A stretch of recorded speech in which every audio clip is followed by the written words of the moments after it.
Coming up on 5 Minute News. Trump goes on coronavirus drive-by to surprise supporters. Debt cancellation needed to help poorest countries, says World Bank. And record-breaking California wildfires surpass 4 million acres. It's Monday, October 5. I'm Anthony Davis. 2 days after being hospitalized with COVID-19, Donald Trump declared, "I get it," in a video message to the nation on Sunday, before briefly leaving the hospital to salute right-wing supporters from his motorcade, a move that again showed his willingness to disregard basic precautions to contain the virus that has killed more than 215,000 Americans. Hours earlier, Trump's medical team reported that his blood oxygen level dropped suddenly twice in recent days and that they gave him a steroid typically only recommended for the very sick. The doctors also said his health is improving and that he could be discharged as early as today. "It's been a very interesting journey. I learned a lot about COVID," Trump said, standing in his hospital room in a video posted on social media. "I learned it by really going to school," he added. "I get it and I understand it," in a bizarre message that appeared to ignore the 215,000 already dead Americans he presides over. Before the video was posted, the infected president cruised by supporters in his sealed SUV, windows rolled up, driven by Secret Service agents in protective gear, who were potentially exposed to the disease that has swept through the White House in recent days.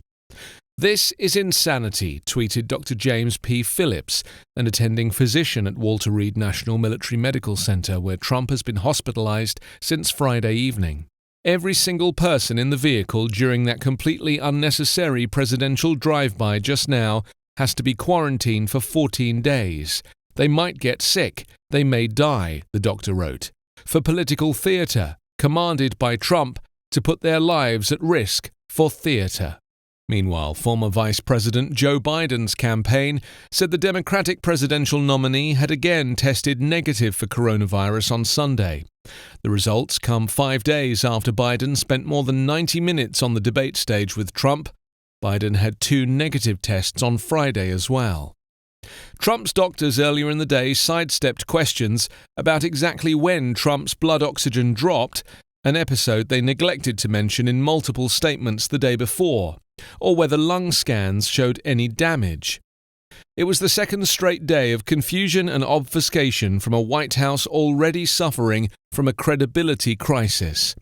And it raised more doubts about whether the doctors treating the president were sharing accurate, timely information with the American public about the severity of his condition.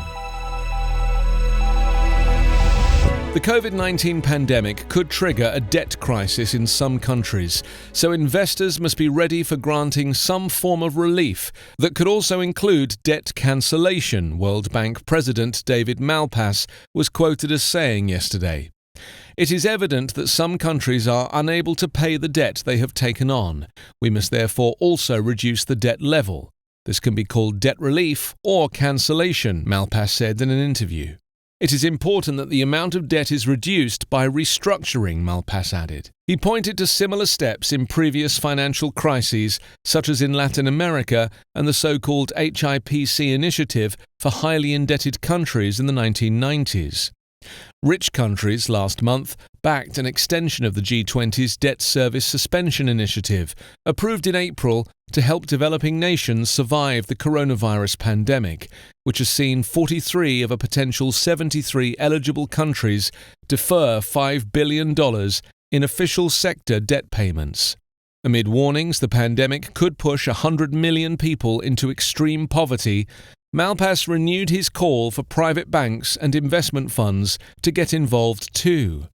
He warned the pandemic could trigger another debt crisis as some developing countries already had entered a downward spiral of weaker growth and financial trouble. In a year that has already brought apocalyptic skies and smothering smoke to the US West Coast, California set a grim new record on Sunday when officials announced that the wildfires of 2020 have now scorched a record 4 million acres in a fire season that is far from over. The unprecedented figure, an area larger than the state of Connecticut, is more than double the previous record for the most land burned in a single year in California. So far, in this year's historic fire season, more than 8,200 California wildfires have killed 31 people. The blazes have destroyed more than 8,400 buildings. The astonishing figure is more than double the 2018 record of 1.67 million burned acres in California. The enormity of the fires has meant that people living far from the flames experienced a degree of misery that in itself was unprecedented, with historically unhealthy air quality and smoke so dense that it blurred the skies across California and on some days even blotted out the sun. Last month, a relentless heat wave hit the state that helped fuel the fires and caused so much air pollution that it seeped indoors, prompting stores across the state to sell out of air purifiers. Numerous studies have linked bigger wildfires in America to climate change from the burning of coal, oil, and gas. Scientists say climate change has made California much drier, meaning trees and other plants are more flammable. You can subscribe to 5 Minute News on YouTube with your preferred podcast app. Ask your smart speaker or enable 5 Minute News as your Amazon Alexa flash briefing skill. Please subscribe, rate, and review us at 5minute.news. 5 Minute News is an independent production covering politics, inequality, health, and climate, delivering unbiased, verified, and truthful world news daily.